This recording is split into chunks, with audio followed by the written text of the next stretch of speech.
গ্রন্থকার নান্দি শ্লোক করছেন বন্দে শ্রীকৃষ্ণ চৈতন্য দেবন্তং করুণার নবম কলা বপৈতি গুরয়ং ভক্তির জন্য প্রকাশিত। শ্রীকৃষ্ণ চৈতন্য দেবকে বন্দনা করি, করুণার সাগর তিনি, কলিযুগে অতি গোপন ভক্তিকে তিনি প্রকাশ করেছেন। কলিযুগে অতি গোপন ভক্তিকে তিনি প্রকাশ করেছেন, যে ভক্তি কোনো কালে কোনো যুগে ছিল না। এটা কেন তিনি প্রকাশ করলেন, কেন তিনি নিয়ে আসলেন আমাদের জন্য করুণা করে?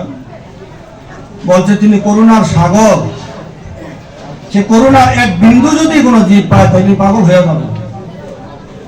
সেই জিনিসটা আমাদের জন্য কেন নিয়ে আসলো? তৃতীয় পরিচ্ছেদে বলছে চিরকাল নাহি করি প্রেম ভক্তি দান, ভক্তি বিনা জগতের নাহি অবস্থান।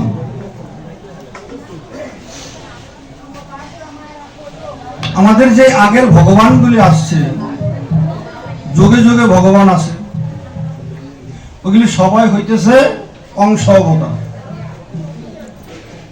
কিন্তু পূর্ণত্বপূর্ণ ভগবান এই যে গত দাপরে ভগবান শ্রীকৃষ্ণ এসে বৃন্দাবনে লীলা করছেন। বৃন্দাবনে যে লীলাটা করছেন, দাস লইয়া, সখা লইয়া, মাতা পিতা লইয়া এবং সর্বোপরি গোপীদের রাধারানীকে নিয়ে যে লীলাটা করছেন, এই লীলাটা সম্পূর্ণ গোপন ছিলেন। এই লীলাটা সম্পূর্ণ গোপন ছিল। ওই লীলাটার দ্বারাই আমাদের এই ভবনদী পাড়ি দিতে হবে। যে দাস্য ভক্ত সে দাস্যভাবে পাড়ি দিবে, যে সখ্য ভক্ত সে সখ্যভাবে পাড়ি দিবে, যে বাৎসল্য ভক্ত সে বাৎসল্যভাবে পাড়ি দিবে, আর যে মধুর ভক্ত সে সেইভাবে পাড়ি দিবে। যে যথামান প্রবন্ধে তামিস্তবে বদম্বম অমবর্তানুবর্তন সর্বস্ব, যে যেভাবে আমাকে বদন করে তাকে আমি সেভাবেই তুষ্ট করি। এখন সেই ভজনটা শিক্ষা দেওয়ার জন্য এবার গৌর কলিতে আবার আসতে বাধ্য হয়েছে। করুণা করা জীবের জন্য, আমাদের জন্য, কলির জীবের জন্য করুণা করা। অনর্পিত মঙ্গলাচরণ বললাম, অনর্পিত চরিং চিরাজ করুণা অবতীর্ণ করো, যা কোনো কালে কোনো যুগে অর্পণ করে নাই, সে অনর্পিত ধনটা এবার করুণা করা তিনি নিয়ে আসছেন জীবের জন্য। কারণ চিরকাল নাহি করি প্রেম ভক্তি দান, ভক্তি বিনা জগতের নাহি অবস্থান। প্রত্যেকটা দেহ এক একটা জগৎ, আমাদের এই জগতের স্থায়িত্ব নাই। কারণ আমরা 84 লক্ষ জুনি বারবার বারবার ভ্রমণ করতেছি, আমাদের আশা দেওয়া বারণ হইতেছে না।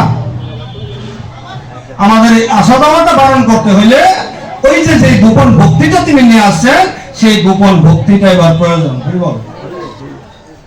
এই গোপন ভক্তি ব্যতীত এবার আশা দেওয়া বন্ধ হবে না। কারণ এই ভক্তিটা ব্যতীত আগের যত যুগ মিলে গেছে সব যুগে কিন্তু ভক্তি ছিল, কিন্তু এই গোপন ভক্তিটা ছিল না।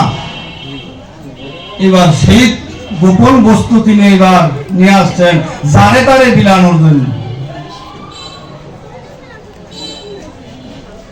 জয় জয় শ্রীকৃষ্ণ চৈতন্য নিত্যানন্দ, জয় দ্বৈত চন্দ্র, জয় গৌর ভক্তবৃন্দ।